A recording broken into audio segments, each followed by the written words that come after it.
ባሳለፍነው 2 ሳምንት እንግዲህ የአርሰናል እግር ኳስ ክለብ ደጋፊዎች ከፍተኛ ደስታም ልበለው ከፍተኛ ሀዘን የሚያስተናግዱበት ነው።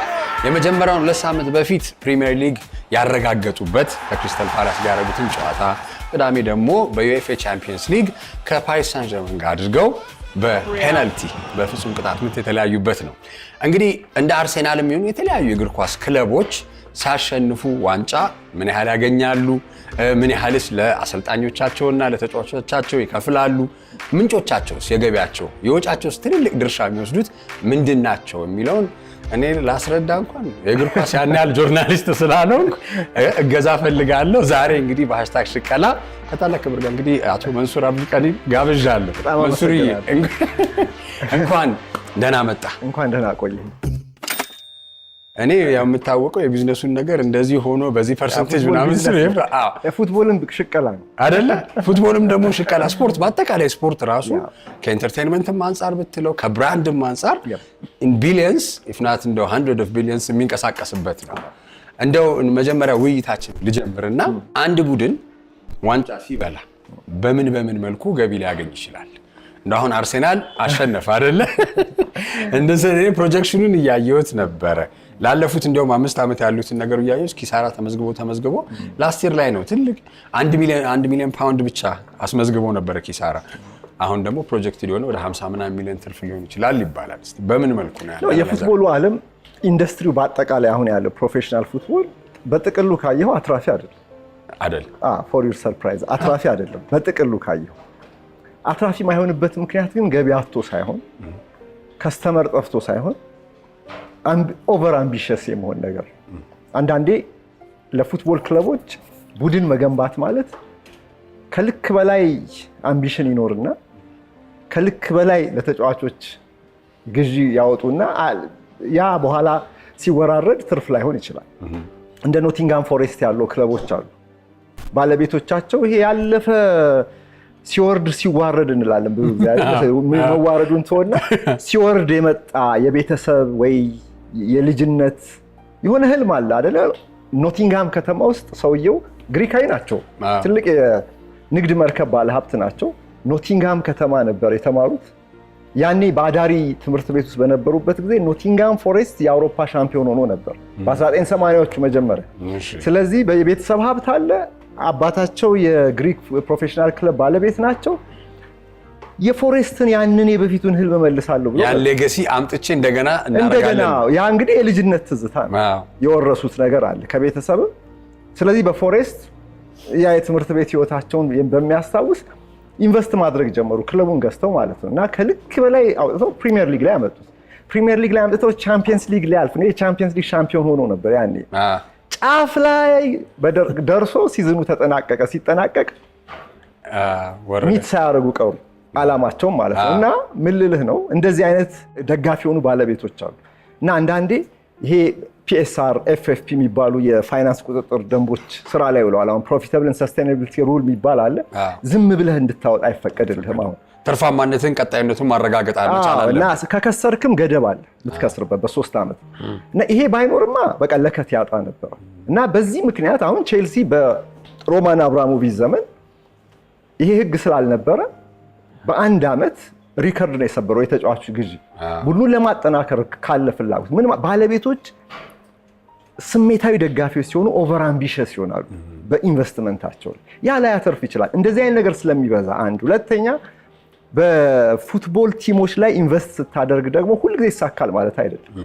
እንደየትኛውም ቢዝነስ ትራያል ኤንድ ኤረር ነው። አንዳንዴ ሪስክ ትወስዳለህ፣ አንዳንዴ ላይሳካ ይችላል። እና በሂሳብ ዘመኑ ፍጻሜ ስታሰላው ኪሳራ ነው። እንደዚህ አይነት ነገር አለ። አንዳንድ ክለቦች ሻምፒዮን ሆነው አያተርፉ፣ ትልቅ ዋንጫ አሸንፈውም አያተርፉ። ለምሳሌ ፓሪስ ሳን ጀርመን የዩኤፋ ቻምፒየንስ ሊግ ፋይናሊስት በሆነበት የኮቪድ ወቅት ላይ ከባድ ኪሳራ ውስጥ ነበር። ምክንያቱም ይሄ ኮርፖሬት ሌቨሬጅ የሚባል ነገር አለ አይደል? ባለቤቶቹ ገንዘብ ኢንጀክት ያደርጉና ፈረንሳይ ሀገር እንደ እንግሊዝ አይደለም፣ PSR ህግ አልነበረም። አምቢሽኑ አውሮፓ ሻምፒዮን መሆን ነው።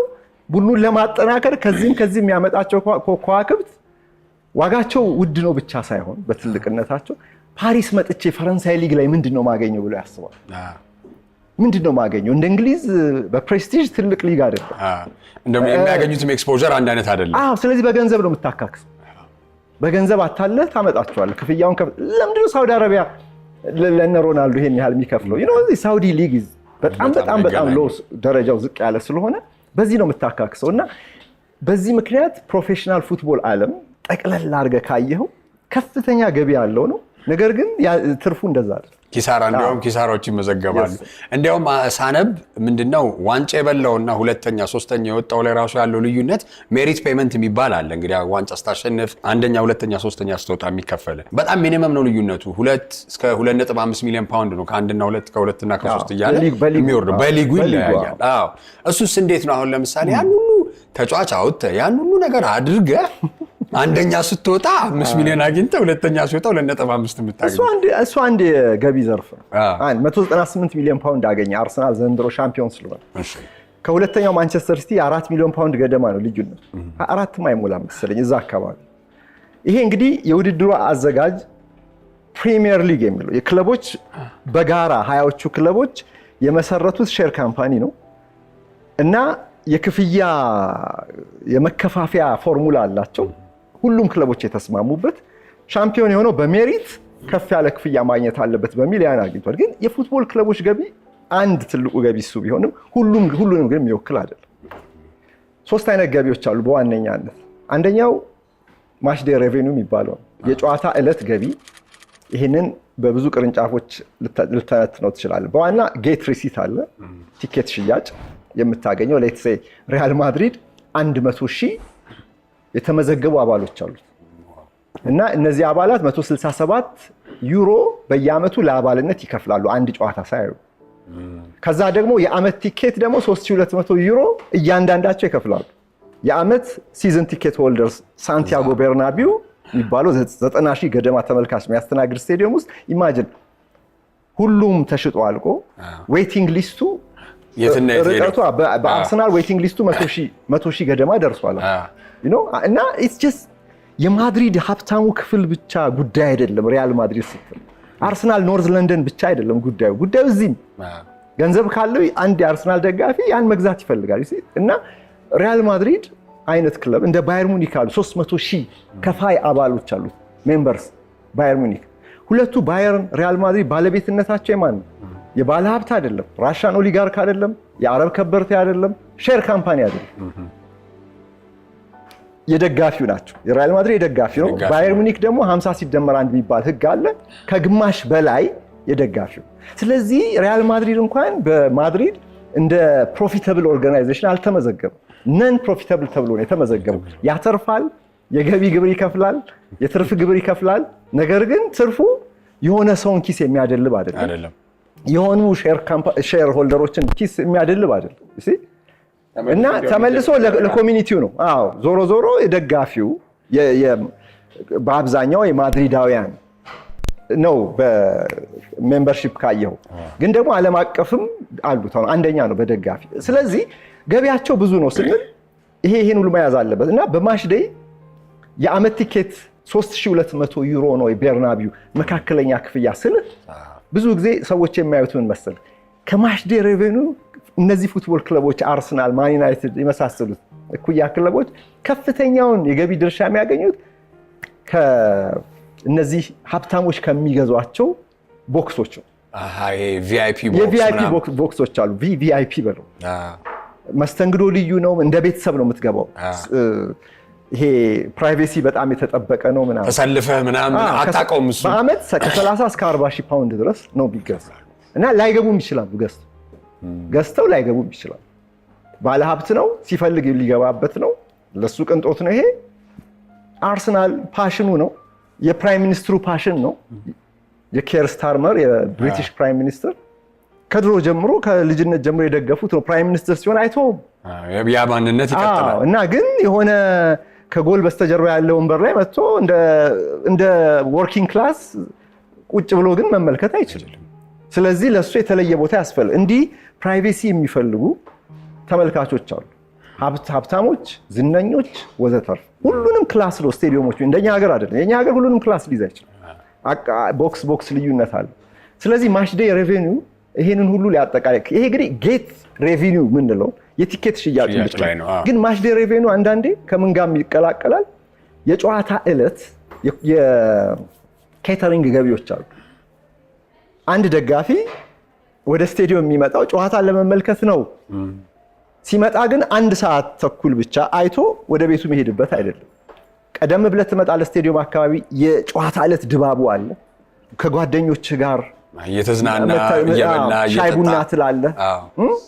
ሄደህ መርቸንዳይዝ ትገዛለህ ምናምን አይደል? ግን እሺ መርቸንዳይዙን እንቶ በሌላ ዘርፍ ነው። ይሄኛው ግን የቢራውም የበርገሩም የማኪያቶም ምኑም በፉትቦል ክለቡ ስር የሚደረግ ስለሆነ ያም ገቢ ነው።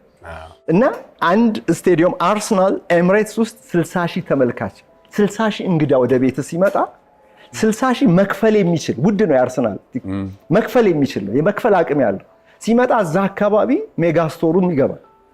ሜጋስቶር ስካርፍ ይገዛል፣ ማሊያ ይገዛል፣ ለጓደኛዬ ለወንድሜ ለአክስቴ ልጅ ይገዛለሁ፣ ቁልፍ መያዣ ይገዛለሁ። ሁላችን ካልሲ አድርገናል ሁላችን አይደል? ስለዚህ ፓሽኔት ደጋፊ ኮንክ ቀንደኛ ደጋፊ ኮንክ እኔ ካልሲ ማድረጊያ አይቀርም። የክለብ አርማ የተለጠፈበት ለምን አልገዛ?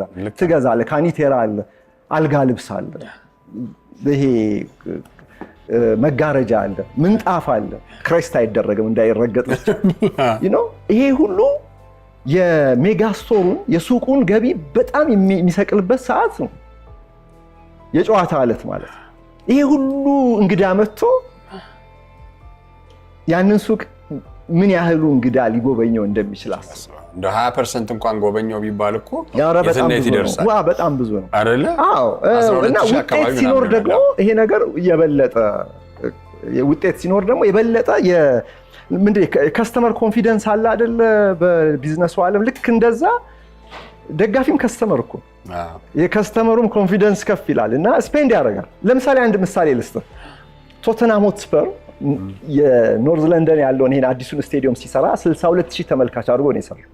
በአንድ በኩል ከአርሰናል ጋር ያለው ፉክክር ሰሜን ለንደን we have the biggest stadium ለማለት 62,000 አድርጎት የአርሰናል 60 በደርቢው መካከል ያለውን ፉክክር በ2000 ስነ ልቦና የበላይነት ይወስዳሉ። ለብሽሽቅም ለምን ይመቻል። እሱን ተውና ስቴዲየሙ መጀመሪያ በዋይት ሃርት ሌን በሚባልበት አሮጌው ስቴዲየም አንድ ደጋፊ ወደ ዋይት ሃርት ሌን መጥቶ በጨዋታ ዕለት የሚያወጣው ከቲኬት ውጪ 2 ፓውንድ ብቻ ነበር በነፍስ ወከፍ አንድ ደጋፊ። ይሄን አዲሱን ስቴዲየም ሲሰሩት ግን በደንብ ነው በዲዛይን ያደረጉት። የአውሮፓ ትልቁ የስቴዲየም ካፌ ውስጡ አለ። አሁን አዲሱ ስቴዲየም ስራ ላይ ሲሆን አንድ የቶተናም ደጋፊ በጨዋታ ዕለት 27 ፓውንድ እንዲያወጣ አደረጉት። ስለዚህ 2 ነበር 27 ነበር። የቲኬት ሽያጩ ብቻ ሳይሆን ደጋፊው ወደ ስቴዲየም ሲመጣም የሚያወጣው አለ። አዲስ አበባ ስቴዲየም ስንሄድ ቆሎ እንገዛለን፣ ማኪያቶ እንጠጣለን፣ ብርቱካንም ትገዛለህ አይደለ? ሁሉ ነገር መቅረብ አለበት። ካልቀረበለት ተዝናንተ አየው ሊባል አይችልም። ጨዋታውን አይቶ ብቻ ነው የሚወጣው። አሁን ደርቆ ቢሆን ውሃ ትጠጣለህ። ተያያዥ ቢዝነሶች አሉ። ይሄ የኬተሪንግ ገቢ በሚለው ማች ዴይ ውስጥ ያካትታል አንዳንድ የፉትቦል ቢዝነስ ባለሙያዎች። ሁለተኛው ደግሞ ኮሜርሻል ገቢ የምንለው ነው። ኮሜርሻል ገቢ የማስታወቂያ ስፖንሰርሺፕ ገቢ። ኔሚንግ ራይት አለ። ኤምሬትስ ስቴዲየም እንላለን አይደል? ሌላ ስም የለውም የአርሰናል ስቴዲየም። ኤምሬትስ ሲገነባ ጀምሮ የዩኤኢ ኤርላይንስ በአቪዬሽን ኢንዱስትሪ ላይ በጣም ቀና ያለበት ሰዓት ስለነበር 2000ዎቹ አጋማሽ ላይ የስያሜ መብቱን ገዛ። አዲስ ስቴዲየም ስለሆነ ሌላ ስም በቃ የዳቦ ስሙ የመጀመሪያ ስሙ በቃ ሌላ ስም አልወጣለትም። አሁን ኤምሬትስ 2028 ላይ ኮንትራቱ ያበቃል። ስለዚህ ከወዲሁ ድርድር ጀምሯል። አሁን አርሰናል 2006 ላይ የነበረበት አርሰናል አሁን ያለበት አጠቃላይ እንደ ክለብ የገበያ ማርኬት ብራንዱ በጣም ልዩነት አለ። ስለዚህ የአሁኑ ድርድር ዋጋውን የት እንደሚያደርስ አስብና ኤምሬትስ ደግሞ የማሊያ ላይም ስፖንሰር ኤምሬትስ እና አርሰናልን አሁን እጅና ጓንት ናቸው። መለያየት በቃ የአንድ ሳንቲም ሁለት ገጽታዎች ሆነዋል በዚህ የኮርፖሬት ፓርትነርሺፕ ማለት ነው። እና ኮሜርሻል ገቢ ይሄ ብቻ አይደለም። ስቴዲየም ውስጥ ጨዋታዎች ሲደረጉ ሜዳ ዳር ላይ ይሄ ኤልኢዲ ፔሪሜትር በዙሪያ የሚቀያየሩ አሉ። እነዚህ ሁሉ ቀጥታ ከክለቡ ጋር የሚደረጉ ድርድሮች ናቸው። ዩኤፋ ቻምፒየንስ ሊግ አይነት አህጉራዊ ውድድር ካልሆነ በስተቀር እንደዛ ከሆነ የውድድሩ ባለቤት ዩኤፋ ነው። እሱ ነው ያንን ማስታወቂያ የሚሸጠው። ሌላ ጊዜ ግን ሲሆን ከአርሴናል ከተለያዩ ብራንዶች ጋር አድርጎ ማስታወቂያቸውን የሚያስተላልፉበት በፕሪሚየር ሊግ ላይ ከሆነ በሁለቱ ጥሎ ማለፍ ዋንጫዎች ካራባኦ ካፕ፣ ኤፍኤ ካፕ ምናምን ከሆነ እነዚህ ክለቦች ሆም ስቴዲየም ላይ ሆም ማቻቸው ላይ የሚያስተዋውቁት ከራሳቸው ጋር የተፈራረሙ ፓርትነሮቻቸው ጋር ሌላም ከዚሁ ጋር ይሄ ኮሜርሻል ገቢ ይባላል። የስፖንሰርሺፕ የፓርትነርሺፕ ፊፋ ሁለቱን ይለየዋል። ፊፋ ወደ $7 ቢሊዮን አሁን ያገኛል ከዚህ ዓለም ዋንጫ ተብሎ ይጠበቃል። ዋና 78 አጋሮች አሉ። ስፖንሰሮች ሳይሆን እሱ የሚላቸው አጋሮች እንደ ፓርትነርስ፣ ከዛ ደግሞ ስፖንሰሮች አሉ። ሁለቱን ይለያያቸው። ትንንሽ ዋናዎቹ እነዚህ ናቸው። ስለዚህ ኮሜርሻል ገቢ ምን አለን? ማች ዴይ ሬቬኒው አለን፣ ኮሜርሻል ሬቬኒው አለን። ከዛ ደግሞ ትልቁ ብሮድካስት ሬቬኒው ይሄ ነው። በቃ የገቢው ፒዛ ትልቁ ፓይ ይሄ ነው። ትልቁ ክፍል ይሄ እና የቴሌቪዥን ገበያ በየአመቱ እያደገ ነው። ፕሪሚየር ሊግ በጥቅል ይሸጣል። በጥቅል ነው የሚሸጠው። ክለቦቹ ተነጣጥለው አይሸጡም። እንደ ሪያል ማድሪድ እንደ ማነው ስፔን ላሊጋ አይደለም። ስፔን ላሊጋ ይኸውልህ ሁለቱ ጉምቱ ናቸው። ማድሪድ፣ ባርሴሎና ዓለም አቀፍ የደጋፊያቸው ብዛት ከነ ጂሮና ጋር ሊመጣጠን አይችልም። ስለዚህ ዞር በሉ ከዚህ ደንበኛ አንበሳ ድርሻ የምትለው እዛ ጋር ይሄ የኔ ነው ብሎ በዛ ያለው የሚወስዱ። ስለዚህ በጋራ መሸጥ ስለማይችሉ በግል ነው የቴሌቪዥን መብትን የሚሸጡት። እንግሊዝ ፕሪሚየር ሊግ ላይ ግን በጋራ ነው የሚሸጠው። ፕሪሚየር ሊጉ ራሱ ነው ለገበያ የሚያቀርበው። አሁን እንግዲህ ሌተስቱ በ3 ዓመት ሳይክል ወደ $13 ቢሊዮን ገደማ ሙሉ ሲዝኑ ነው። የሶስት ሲዝን የቴሌቪዥን ገበያ በመላው ዓለም በእንግሊዝ ውስጥንም ጨምሮ ያለው ማለት ነው። እና ይሄንን በጥቅሉ አንድ ቅርጫት ውስጥ አድርገው የተስማሙበት ፎርሙላ አለ። እንደየደረጃ፣ እንደየታሪክ፣ እንደየውጤታማነት ያ ተከፋፍሎ ይከፈላል። ለዚህ ነው አንደኛውና ሁለተኛው መካከል ያለው ልዩነት የመጣው ከዚህ ነው። ይሄ ነው እንግዲህ እኔ ቴሌቪዥን ዓለም አቀፍ ቴሌቪዥን ላይ ሸጬ አምጥቻለሁ ብሎ የተሾመው አካል ይሄንን ገንዘብ ተከፋፈሉ ይላል። ሲያከፋፍል ኃላፊነት ተሰጥቶታል። ፎርሙላውን በጋራ ነው የተስማሙት። የፕሪሚየር ሊግ ቦርድ 20 መቀመጫ አለው። 20ዎቹም አንዳንድ ተወካይ አላቸው። ትልቅ ነው ትንሽ ነው የሚባል ነገር የለም። እኩል ድምጽ ነው ያላቸው እዚህ። ከዛ ሶስቱ ሲወርዱ ሌሎች 3 ይተካሉ አይደል? በሼር ካምፓኒ ውስጥ አዲስ ሼር ሆልደር ሆኖ 3 ይገባሉ። እነዛኞቹ ይወጣሉ፣ ወደ ፉትቦል ሊግ ይገባሉ። ሌላኛው ታች ሌላ አወዳዳሪ አለ። ስለዚህ ከፕሪሚየር ሊግ ወደ ቻምፒየንሺፕ ስትወርድ ያለው የገቢ ልዩነት የ250 ሚሊዮን ፓውንድ ገደማ ልዩነት ስላለው ምን ይደረጋል? አይ እንደ ሀብታም ኖረህ በአንድ ጊዜ ዝቅ ብለህ ደግሞ ኑሮ ሊከብድ ይችላል እና መበረታታት አለብህ ተመልሰህ እንድትመጣ። ፓራሹት ፔመንት የሚባል ነገር አለ። ለ3 ዓመት እየቀነሰ በየአመቱ የሚከፈላቸው ክፍያ አለ። ፕሪሚየር ሊጉ ከላይ ጠብ ያደርግላቸዋል። ሳንሴት ክሎዝ የሚባለው ልክ አሁን እንደ ሳንሴት ክሎዝ አንዳንድ ኤጀንቶች ከአትሌቶቻቸው ጋር ሲፈራረሙ እንደው እኔ ብራንድን አብቅቼ አሁን ኮንትራቴን ላቋርጥ ብትል ለሚቀጥሉ 3 ዓመት 75 50 25 አድርገህ ከምታገኘው ላይ ይሰጣል። ልክ እንደዛ ነው። ወደ ፕሪሚየር ሊጉ ከተመለስክ ወደ ሼር ካምፓኒው ተመለስክ ማለት ነው። አለበለዚያ ግን 3ቱን ዓመት ያቺ የምትንጠባጠበውን እያጣጣምክ እንትን ትላለህ። በጣም ሎጂካል የሆነ ፎርሙላ ነው። ለምን መሰለህ እንደዚህ ሆነው ፕሪሚየር ሊግ ላይ የምትከፍለው ለተጫዋቾች የምትከፍለው ደሞዝ የፕሪሚየር ሊግ ደሞዝ እንጂ ሻምፒዮንሺፕ ደሞዝ አይደለም። ስለዚህ ፔሮልህ ላይ ነው የሚነካው እና ሜዳ ላይ ያለው ውጤት እምቢ አለህና ወረድክ። እነዛን ተጫዋቾች ይዘህ ከወረድክ ምንድነው የምትከፍለው? እዛ ያለው ገቢ ላይ እንደ ሀብታም ትኖራለህ፣ እዚህ እንደ ድሃ መኖር አለ፣ እንደ መለስተኛ መኖር አለብህ አይደል? ስለዚህ ያንን እንዲቋቋሙ ይሄ ፓራሹት ፔመንት እንደ ፓራሹት እንዲህ የሚወርድ ክፍያ አለ። 3ቱን ዓመት እድል ይሰጡሃል። 3 ዓመት ካልተመለስክ ወደ ላይ አለቀ። 4ኛ ዓመት ላይ የለም አያገባንም፣ ቀጃችንን ታጥበናል፣ ጨርሰናል። አንተ you belong to lower division በቃ ስታተስህ በይፋ በቃ ይታወጃል ማለት ነው። እነዚህ 3 ዋና ገቢዎች ናቸው። እንግዲህ የገቢዎቹን ምንጭ ነገርከኝ። መጀመሪያ ማች ዴይ ሬቨኒው ወይንም የጨዋታ ቀን ያለው ገቢ፣ ከዛ ኮሜርሻል ወይም የማስታወቂያ ገቢዎች ይኖራቸዋል። 3ኛ ደግሞ የብሮድካስቲንግ ወይም በተለያዩ የቲቪ ጣቢያዎች የሚያስተላልፉበት ክፍያዎች። እነዚህ 3 ዋና የገቢ ምንጮች ናቸው። በጣም እስቲ የእግር ኳስ ክለቦች ትልልቅ ወጪያቸው ምንድን ነው? ትልቅ ወጪ ያለ ጥርጥር የተጫዋቾች ደሞዝ።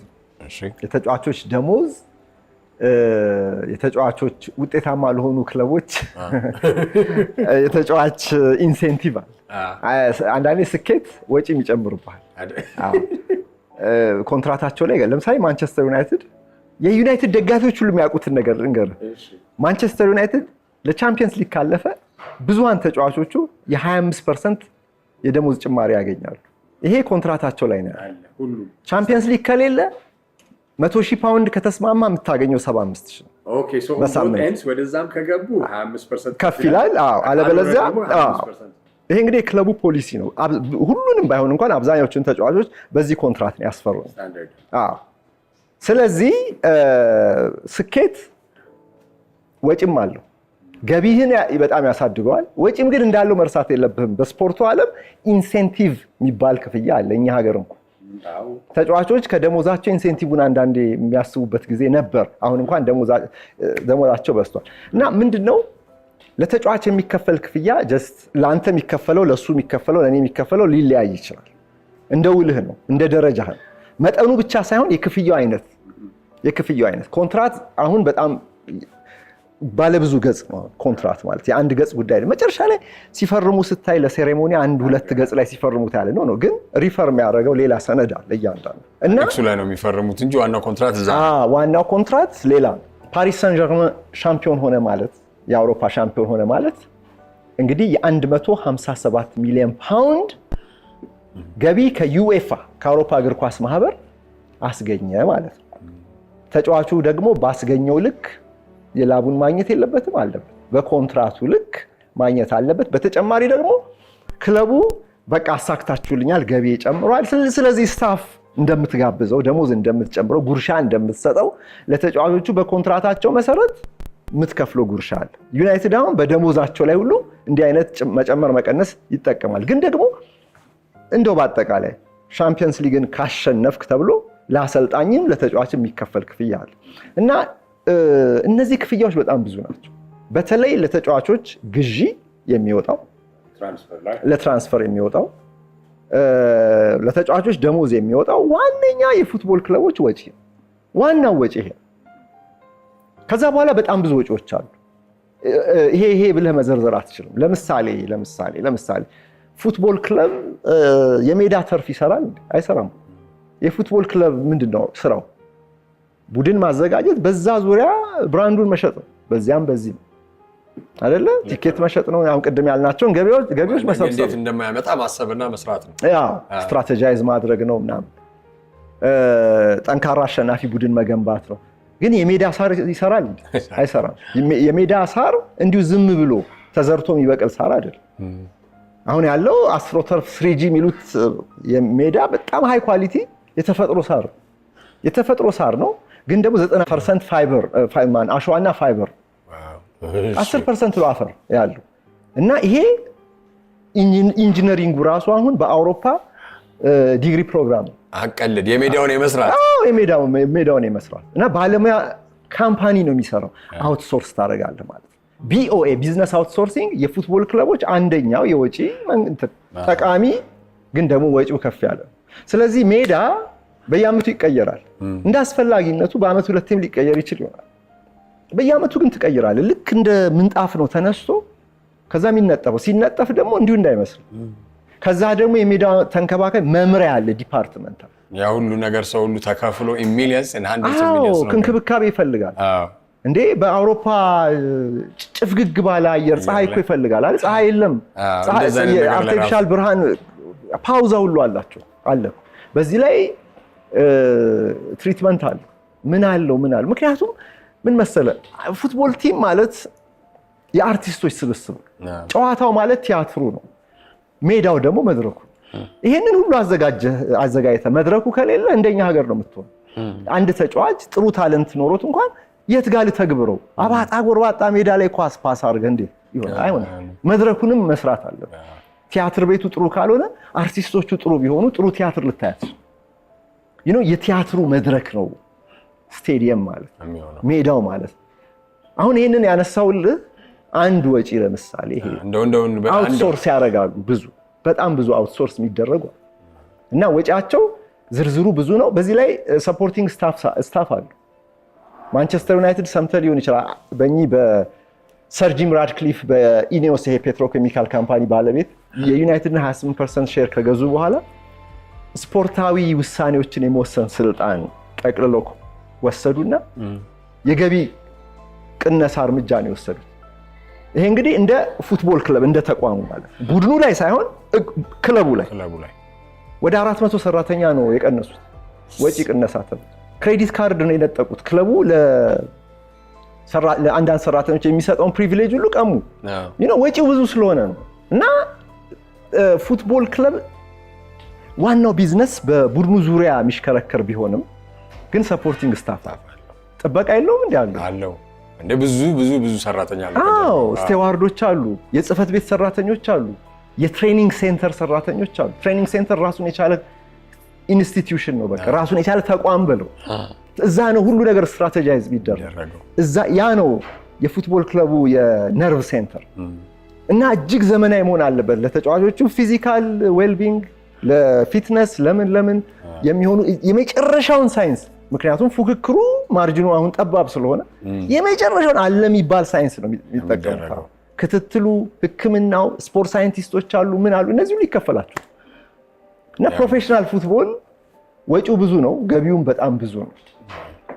ስለዚህ ነው እንግዲህ እንደየክለቡ ደረጃ ትልልቅ ተጫዋቾችን አንተ ስትቀጥር ስታስፈርም ደሞዛቸውም የፊርማ ክፍያቸውም ሌላም በጣም ከፍተኛ ነው። እነሱን መያዝ ራሱ በኮንትራክት ለዛም ነው እንግዲህ ያን ነገር በትክክል ባላንስ ካልተደረገ ኪሳራው ደግሞ ከፍተኛ የሚሆነው። ቅድም መነሻ ላይ እንዳልኩት እንግዲህ አርሴናል 5 ዓመት ወደኋላ ስንመለከት 52 አይቻለሁ፣ 42.5 አይቻለሁ ወደ 2020 እና 2021 ላይ እና መጨረሻ ላይ ደግሞ 2024 ላይ ነው። እሷ ደግሞ 1 ሚሊዮን ፓውንድ ኪሳራ ነው። ይሄ ሁሉ ኪሳራ ነበረ። አሁን እንግዲህ እንዳልከው ወደ 198 አለ። ከዛ ደግሞ 100 ስንት ነበረ ስናወራ ነበር? 154 የቻምፒየንስ ሊግ አለ። ወደ 300 ምናምን ይመጣል።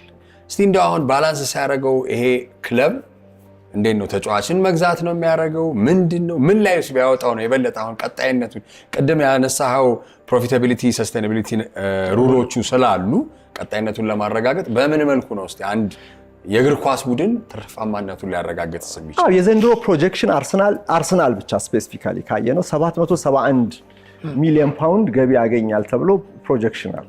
ይሄ ደግሞ በእንግሊዝ እግር ኳስ ታሪክ ይሄን ያህል ገቢ ያገኘ ፉትቦል ክለብ የለም። 771 ሚሊዮን በቻምፒየንስ ሊግ ላይ እስከ ጫፉ ድረስ ሄዷል። አላሸነፈም፣ ዋንጫውን ጫፉ ድረስ ሄዷል። ቢያሸንፍ ኖሮ ተጨማሪ ያገኝ ነበር። አሸነፈ ማለት ይኸውልህ ቻምፒየንስ ሊግን ስታሸንፍ አሁን 157 ሚሊዮን ፔዥ ያገኘ ሲባል የአውሮፓ ሻምፒዮን ስትባል ባይ ዲፎልት የቀጣዩ የአውሮፓ ሱፐር ካፕ ላይ ትሳተፋለህ ማለት ነው። ቀጥታ የአውሮፓ ሱፐር ካፕ ላይ ማለፍ ደግሞ 4 ሚሊዮን ፓውንድ ያስጨምራል። የአውሮፓ ሱፐር ካፕ ዋንጫ ማሸነፍ ደግሞ 1 ሚሊዮን ፓውንድ ያስጨምራል። ስለዚህ ፔዥ ተጨማሪ 4 ሚሊዮን ፓውንድ አገኛለሁ ብሎ መበደር ይችላል ማለት ነው። ክሬዲቱን ማያያዝ ይችላል። 1 ሚሊዮን ፓውንዱን ምናልባት ላገኝ ይችላል ከበረታው። አስቶን ቪላን ካሸነፈ 1 ይጨመርለት። አርሰናል ያጣው አሁን ዋንጫውን ብቻ አይደለም ቀጣዩን ተከታዩንም 5 ሚሊዮን ነው ያጣው ማለት ነው። እንደዚህም ሆኖ ግን ቻምፒየንስ ሊግ በዚህ ሰዓት አሁን በተለይ በአዲሱ ፎርማት እነዚህ ሁለት የውድድር ዘመናት ምንድነው አንድ የአባ ዘፈን ነበረ። አባ የሚባል ጥንታዊ ዘፈን ዘ ዊነር ቴክስ ኢት ኦል ይላል። ዘ ሉዘር ስታንድስ አሎን ነው ምናምን ይሉ ነበር። እንደዚህ አይነት በጣም አሁን ድረስ የሚሰማ እና ሁሉንም ካሸነፍኩ ገንዘቡን ሁሉ ነው የምጠቀልለው። በአሁኑ አሁን አርሰናል ሊግ ፌዝ የምንለው የመጀመሪያው 36 ቡድኖች የሚሳተፉበት በአንድ ቦታ ላይ ተከማችተው በአንድ ሰንጠረዥ ላይ በሚጫወቱት ሁሉንም ጨዋታ አሸነፈ። ያ ማለት ባሸነፍክ ቁጥር ዩኤፋ የበለጠ ይከፍላል። አቻ በወጣህ ቁጥር ደግሞ ግማሽ ይከፍላል። በእያንዳንዱ ጨዋታ ከተሸነፍክ ብቻ ምንም አታገኝ። አሸናፊ ሁሉንም ያገኛል። እሱ ብቻ አይደለም። የሊግ ፌዙ የመጀመሪያዎቹ 6-8 ጨዋታዎች ሁሉንም ሰንጠረዡ መሪ ሆነ ከጨረስክ በቀጣይ ራውቱ ላይ እስከ ፍጻሜ ድረስ ያለው ቀላል ይሆንልሃል። ተጋጣሚዎች ቀላል ይሆናሉ። ለዚህ እኮ ነው አርሰናል እኮ በመንገዱ ሁሉ አትሌቲኮ ማድሪድን ግማሽ ፍጻሜ ድረስ እስኪያገኝ ድረስ ከባድ ቡድን አልነበረም። ይሄ ማለት በቻምፒየንስ ሊግ በዚህ በአዲሱ ፎርማት ፉትቦል ክለቦች የሚያገኙት ክፍያ በጣም ጨምሯል። ለምን? ከ2 ዓመት በፊት ከነበረው የጨዋታ ቁጥር በዝቷል። የጨዋታ ቁጥር በዛ ማለት ቲቪውም ስፖንሰሩ ምኑም ክፍያ ይጨምራል እና በዚህ ምክንያት አሁን ካይራት አልማቲ የሚባል የአዘርባይጃን ክለብ በጣም ሚኖት ሚጢጢ ክለብ ግን ፕሮፌሽናል ክለብ መጨረሻ ነው የወጣው በሊግ ፌዙ ላይ 36ኛ 18.2 ሚሊዮን ፓውንድ ነው ያገኘው በዛ ስለተሳተፈ ምንም ጨዋታ አላሸነፈም ጀስት ስለተሳተፈ አሁን የሱ ወጪውስ እንዴት ነው ወጪው በደረጃው ነው አሁን ካይራት የሚይዛቸው ተጫዋቾች እንደነ የነ ዴክላን ራይስ አይነት 105 ሚሊዮን የሚሸጡ አይደል የታለንት ልዩነት አለ ታለንት ነው ዋጋን ከፍ ዝቅ የሚያደርገውና ይሄ ሁሉ ካየኸው እንደ ቻምፒየንስ ሊግ ባሉ ውድድሮች ላይ የሚገኘው ውጤት በጣም ይልቃልና አርሰናል ዘንድሮ በቻምፒየንስ ሊግ 154 አገኘ በዛኛው 198 አገኘ ይሄ እንግዲህ በሌሎቹ ያለውን ድርሻ የገቢ ድርሻን ሳያካትት ነው ይሄ ቀጥታ ከአወዳዳሪዎቹ የተገኘ ነው ፒኤስጂ 157 አገኘ እሱም ለራሱ እንትን ይላል እንግዲህ ይሄንን የሚጠቀምበት የሚለው መሰለኝ ዘንድሮ ብቻ አይደለም ማተር የሚያደርገው ያለፉት ዓመታት ኪሳራህም እዚህ ጋር ፒኤስአር ማለት ይወለ ፕሮፊታብል ኤንድ ሰስቴናቢሊቲ ሬጉሌሽኑ ራሱ የሚሰላው በ3 ዓመት ሳይክል በ3 ዓመት ውስጥ ከከሰርክ እንኳን የኪሳራ ደረጃ ገደብ ተቀምጦለታል ከዚህ በላይ መክሰር አትችልም የግድ አትርፍ አትባልም ክሰር መክሰር ኪሳራውን ግን ለከታ በጅለት ገድበው ማለት ኦርጋኒክ እድገት እንዲኖር ነው በፉትቦል ክለቦች ውስጥ ያ ማለት በትንሹ ክለብና በአረብ ባለሀብቶች የተያዙ ድንገት በአንድ ጀንበር ሀብታም የሆኑ ክለቦች መካከል ያለው ልዩነት በጣም እንዲጠብ ያደርጉ ቁጥጥር አለ ዝም ብለህ አታውጣው እና ሁሉ ነገር ስትራቴጂ አለው አሁን የአርሰናል ስትራቴጂ ምንድነው ብትለኝ በዚህ ሰዓት ላይ ዳይናስቲ ማለት በፉትቦሉ ዓለም ዳይናስቲ የሚባለው ዶሚናንት ሆነ 3-4 ዓመታት የማይሸነፍ ቡድን ሆነ መቅረብ አሁን የሆነ ሳይክል ውስጥ ገብቷል አርሰናል የቀረው አሁን ይሄንን አታኪንግ ፍሉዌንሲውን ማስተካከል ለዚህ ነው ከፒኤስጂ ጋር በጣም ዲፌንሲቭ ሆነ የተጫወተ ያውቁታል ደካማ ጎናቸው ያ ቡድን ተጋጣሚው ግን አታክም ዲፌንሱም ተሰርቷል ስለዚህ በዚህ ቢልዲንግ የግንባታ ሂደት ውስጥ ሰርክሉ ስኪን በደንብ እንዲገጥም በአውሮፓ ደረጃ በፕሪሚየር ሊግ ገጥሞለታል በአውሮፓ ደረጃ እንዲገጥምና በፕሪሚየር ሊግ ደግሞ አሸናፊነቱ ቀጣይ እንዲሆን ደካማ ጎኑን ምን ያደርጋል በጣም አጠናክሮ ዴድውድስ ቆርጦ ፍሬያማ የሆኑ ቅርንጫፎችን አፍርቶ ለሚቀጥለው ሲዝን መምጣት አለበት ያ ማለት ከዘንድሮ ይልቅ ለሚቀጥለው ሲዝን ጠንካራውን አርሰናል እናያለን ማለት ነው ይሄ ነው ስትራቴጂው ይሄን እዚህ ላይ ነው በጥንቃቄ ገንዘባቸውን የሚያወጡት በጣም አንዳንድ ደካማ ጎኖች የምትላቸውን ስስ ብልቶቻቸውን በገበያው ያጠናክራሉ ማለት that's it በትራንስፈር ጊዜ የሚያስፈልጋቸውን አጥቂ ሚድፊልደርም ያንን ነገር ማድረግ መሙላት ነው እንግዲህ እስቲ ፕሮፊታቢሊቲ እና ሰስቴናቢሊቲ ላይ የመጨረሻ ጥያቄ ላድርግልህና መንሱሬ ልክ አሁን 3 ዓመት ከተጠናቀቀ በኋላ 3 ዓመት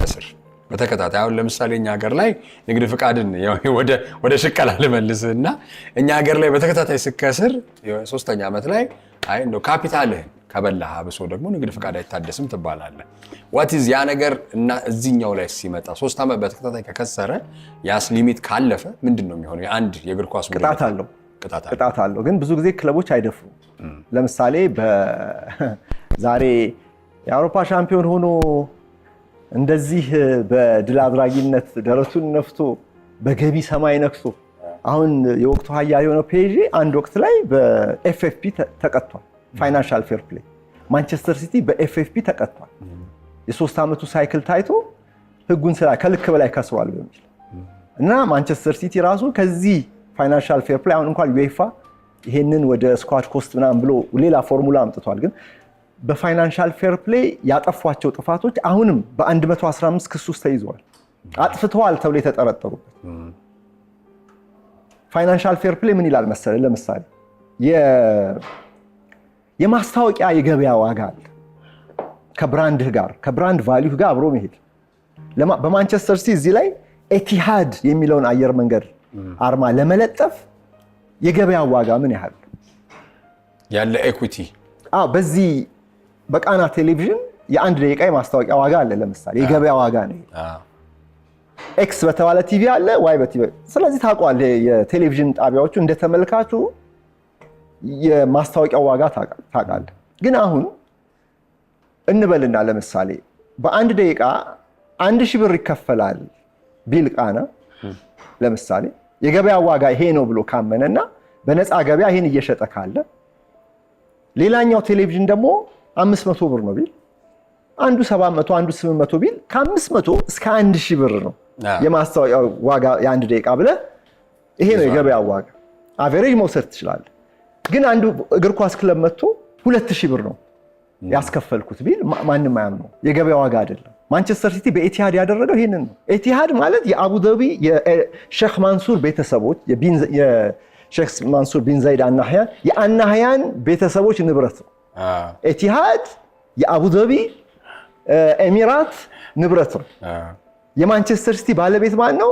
የአቡ ዳቢ ኤሚራት ሮያል ፋሚሊዎች ናቸው። ስለዚህ ያኔ 2008 ላይ ክለቡን ሲገዙ ከሌሎቹ ጋር ለመፎካከር ሲያቅታቸው የሚጠረጠሩት አሁን ኤቲሃድ የተባለውን ስፖንሰር አመጡና ከገበያ ዋጋ በላይ ለማንቸስተር ሲቲ ገቢ አደረጉ። ያ ማለት ሼክ ማንሱር ከቀኝ ኪሳቸው ገንዘቡን አውጥተው እዚህ ውስጥ ከተቱ። እርሳቸው አይጎዱ። ግን ማንቸስተር ሲቲ ምን ይጠቅመዋል መሰለ? በገበያው ላይ ገቢው በዛ ተብሎ በፋይናንሻል ፌር ፕሌይ ላይ ትልልቅ ተጫዋቾችን በብዛት እንዲያስፈርም አቅም አለው ሊያስብል ይችላል። ይሄ ህገወጥ ነው፣ ጥፋተኛው ነው ከተገኙ። ከዚህና ከተያያዥ ጉዳዮች ጋር 115 ክስ አለበት። ትርፋማ ነው። ትርፋማ ስለሆነ ትልልቅ ተጫዋቾችን በትልልቅ ገንዘብ ሊያስፈርም አቅም አለው፣ አይከስርም የሚለውን ነገር እንደማረጋገጫ ይጠቀሙበት። የራሳቸው የሚያቀርቡት ሪፖርት ነው። ግን ዩኤፋ ግን የራሱ መመዘኛ አለው። ኖ እዚህ ጋር አልደረስክም። ሲቲ አሁን ደርሷል እዛ ጋር ባይገርም። አሁን የአውሮፓ ሻምፒዮን ሆኗል። የፕሪሚየር ሊግን ተከታታይ አሸናፊ ሆኗል። ብራንዱ ላይ ደርሷል። አሁን ቢሆን ይታመናል። ያኔ ግን ከኤቲሃድ ጋር መጀመሪያ ሲፈራረም ያቅም አልነበረው። ፋይናንሻል ፌር ፕሌን ህጉን በትክክል አልተገበረም በሚል የ3 ዓመቱ ኪሳራ ዩኤፋ በሚተነትነው የገበያ ዋጋ ከለካው ኢማጂን ከባድ ኪሳራ ውስጥ ነው የሚያገኘው። ስለዚህ ቅጣቱ ከባድ። ለዚህ ነው ከዲቪዥን ሁሉ እርግጥ በፕሪሚየር ሊጉ ላይ መቅጣት እንትን የለውም። የአውሮፓ እግር ኳስ ማህበር በአውሮፓ ነው ያኔ በፋይናንሻል ፌር ፕሌይ ቀጣው ጥፋት ተገኝቷል ብሎ። ይሄ ግን የኤቲሃዱ ኬዝ እና የመሳሰለው ግን በፕሪሚየር ሊግ ነው የተያዙ 115 ክስ ያለበት። በአብዛኛው ጥፋተኛ ከተደረገ ነጥብ ይቀነስባል። ይኸውልህ ሊጎች ከዲቪዥን ማውረድ አይችሉም። አወዳዳሪ ድርጅቶች ፕሪሚየር ሊግ ውረድልኝ ከዚህ ይጥፋልኝ ከዚህ ማለት አይችልም። በውድድር ተሸንፈ ነው የምትወጣው። ግን ምን ያደርጋል መሰለህ? ነጥብ ይቀንስባል። ሲዝኑን ስትጀምር በኔጌቲቭ 30 እንድትጀምር ትደረጋለህ። ስለዚህ በቃ ያንን እስክጨርስ ድረስ 10 ጨዋታ እስክታሸንፍ ድረስ አንተ ዜሮ አትደርስም ማለት አየው። እና የፋይናንሻል ፌር ፕሌይ የፒኤስአር ምናምን ቅጣቱ ይሄ ነው። በመጀመሪያ በገንዘብ ትቀጣለህ። የስኳድ ለአውሮፓ ውድድር የምታስመዘግበውን የተጫዋቾች ብዛት እንድትገድብ ትደረጋለህ፣ እንድትቀንስ ትደረጋለህ።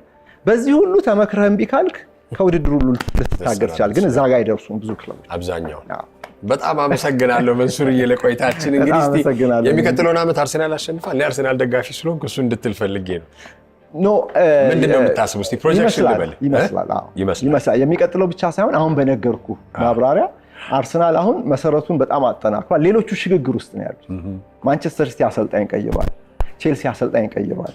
ማን ዩናይትድ ገና በቋሚ ኮንትራት አሁን ነው ያስፈረመው አሰልጣኝ። ቡድኑ መልሶ መገንባት አለበት። ቼልሲ ባልተረጋጋ ሁኔታ ውስጥ ነው ያለው። ሊቨርፑል አሰልጣኝ ቀይሯል፣ ባልተረጋጋ ሁኔታ ውስጥ ነው ያለው።